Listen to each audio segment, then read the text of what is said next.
mga napkin or meron namang talagang mga panty liner na, alam mo yun, makati sa makati sa singit. Ito hindi. Pero guys, grabe. Oh, oh, oh, oh, oh. Dati kasi, pa-isa-isa lang yung bili ko. As in talaga, pa-isa-isa lang ako bumili sa kanya before.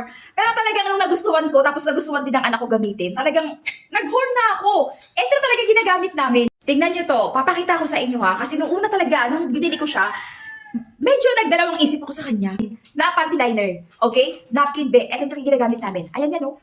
Oh, nag-horn na ako, be. Dinamihan ko na. Alam niyo kung bakit? Naka-discount po kasi. Discounted. So, pagkakataon ko na to habang mura pa, baka kasi biglang tumaas na ko, sayang naman. So, dati pa isa-isa lang, padalawa-dalawa lang ako bumili. O, ngayon, pinakyaw ko na mga babes ko. Talagang dinamihan ko na talaga yan. O, naka-discount sale kasi sila ngayon. Sayang na sayang talaga. O, wait lang. Baka sabihin, ano po ba yan? Ay, naku mga babes ko. Eto yung very unique. Na-amaze din ako sa kanya dati. Akala ko talaga, etchos lang. Pero dahil nga, tingnan nyo naman, grabe panty liner siya. Very, very cute-cute lang siya. Ayan na siya. Tapos sa isang pack, alam niyo naman mga ma'am, alam niyo naman kung paano gamitin yung panty liner. Demo ko pa ba? Syempre hindi na. Matik na yan. Okay, sa isang ganito, meron na siyang 16 pack. Ang dami na. Ang mura pa. Ang mura pa niya. At ito yung nagustuhan ko sa kanya, skin friendly. Normal lang kasi na nagkakaroon tayo ng mga rashes or irritation sa mga singit natin pag gumagamit tayo nito. Pero dito sobra talaga kaming nahiyang. As in talaga. Wala talagang halong etchos. Talagang hiyang na hiyang kami dito kasi nga skin friendly talaga siya.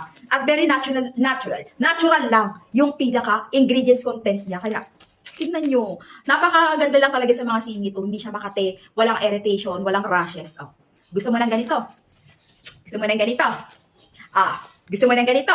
Sige. Click mo yung basket natin, itry mo lang. Pa-isa-isa lang muna. Tapos pag nahiyang kayo, meron, hindi siya makati, promise. Napakagandang suotin. Very comfy. Check mo na.